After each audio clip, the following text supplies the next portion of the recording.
What's in the box? Recently I received a package from the far north, from Alaska. It's from Alex Bates, who runs a little RPG and miniatures company called Forge of Ice. Early 2024 Alex commissioned me to sculpt a miniature for him, and he was so nice to send me some copies of it and some other stuff over. The first package got sadly lost in the mail, but he was so kind to send me a second one over. You find every information and links to Forge of Ice in the comments.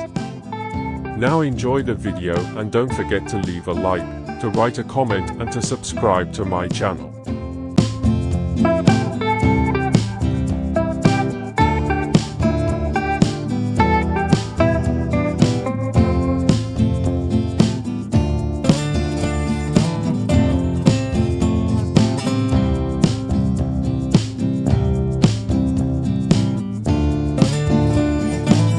So let's see what we got here. I really have no clue about what's in the package except the one miniature I sculpted for him. Lots of different stuff. Looks like some comic or adventure books, and some miniatures, of course. The Corpse Eaters.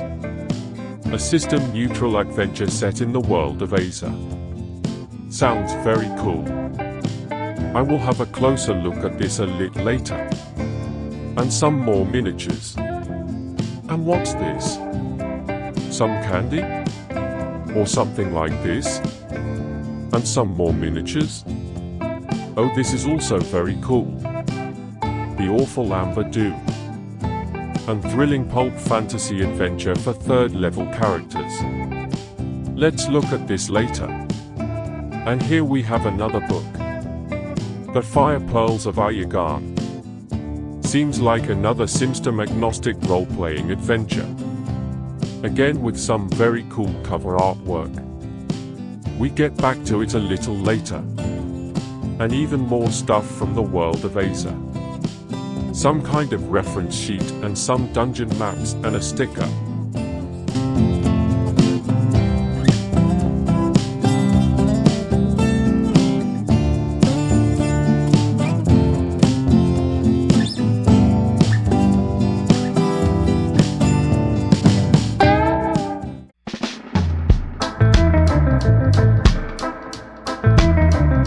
Now let's have a closer look at the bubble-wrapped stuff. What's hiding in the first bag? Let's cut it open. Everything got a very safe packaging for sure.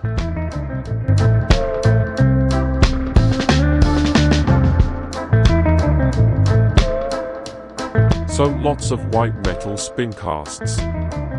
Some cultists for the world of Asia, I believe. Some shields and bits, and some more tribal warriors or soldiers. And the dire raccoon I sculpted for Alex, including some round bases. Very cool. And the casting quality looks ace.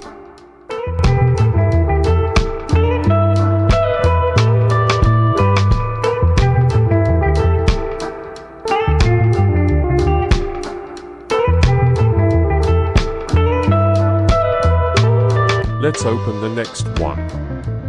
Again, very safe packaging in lots of bubble wrap. It seems to be a bigger miniature. Oh, that's cool. Looks like some sort of crocodile or something like that. Definitely heavy in weight.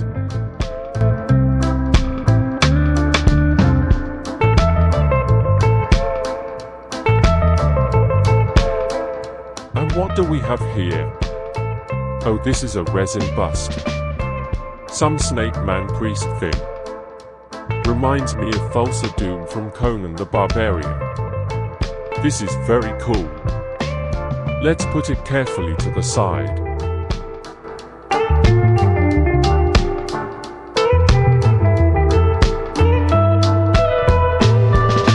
And now it's time for the last bag.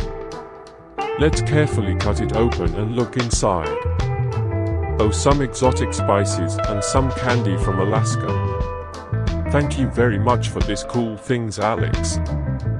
Now that we got all stuff unboxed, I will try to look at everything in detail.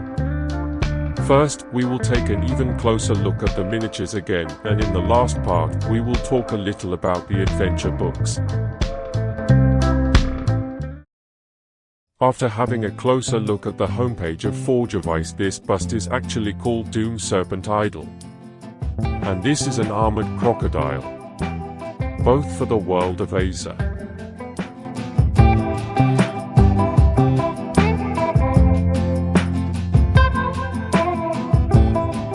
And these two are called alert sentries. Maybe they're supposed to guard an ancient jungle temple or something like that.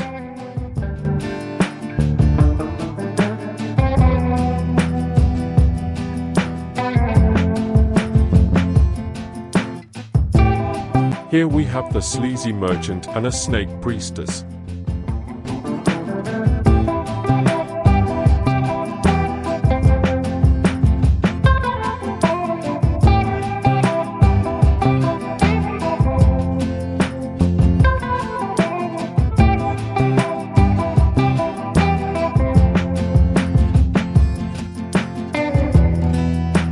These are two snake shields and a fire pearl.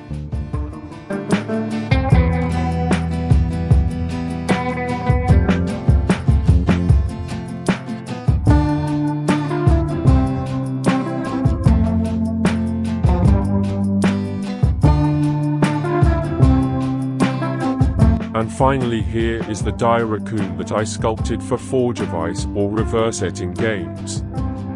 It's very cool to have him back in white metal. He's based on some concept artwork from Alexander Kostic.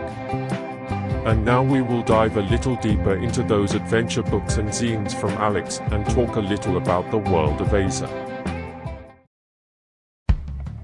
Asia is a pulp lost world setting along the lines of King Kong's Skull Island, Burosopa, or Jules Verne's center of the earth. Surrounded by high and allegedly impassable cliffs, it will never be specified whether Asia is an undiscovered island, hidden valley, a region at the center of the earth, an alternate dimension, or somewhere else. The awful Amber Doom. Black Wings Beat the Moonlight Above the Sunken City is designed for the Shadow Dark RPG and written by Alexander Kostic and Alex Bates. I never heard about it before, but it looks very cool, and you can find out more about it on the homepage of Reverse Ettin Games. You find the link in the comments. The Fire Pearls of Ayagan plays again in the world of Asia and is written system agnostic like the Corpse Eaters shown before. That means you can nearly use any role-playing system to play them. It's recommended that the game master is familiar with the RPG system of his choice to play them properly.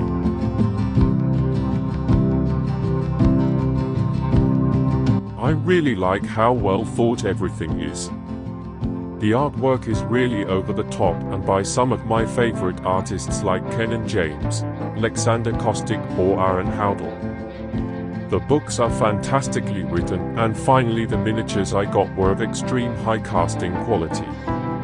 I definitely recommend to check out Forge of Ice and to dive into the world of Asia if you have a role-playing group which is in search of new system-neutral adventures or cool miniatures. Thanks for watching.